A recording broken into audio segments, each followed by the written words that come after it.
ভারতে চলছে লোকসভা নির্বাচন। 19 এপ্রিল থেকে শুরু হওয়া এই ভোট চলবে 1 জুন পর্যন্ত।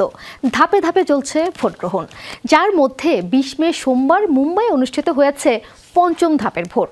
সাধারণ মানুষের পাশাপাশি ভোট উৎসবে মাতলেন বলিউড তারকারাও।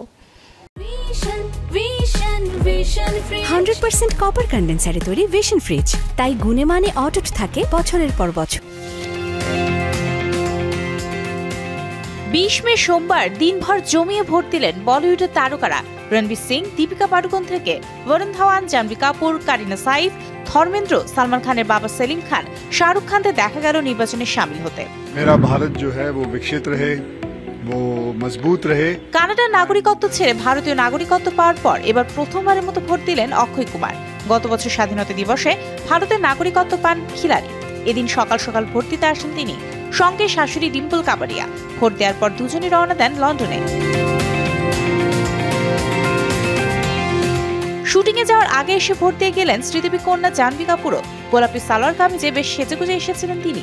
ভোট দিতে দেখা গেছে দুই ভাই সানি দেওল ও ববি দেওলকে। ভোট দিয়েছেন ধর্মেন্দ্র স্ত্রী হেমা মালিনীও।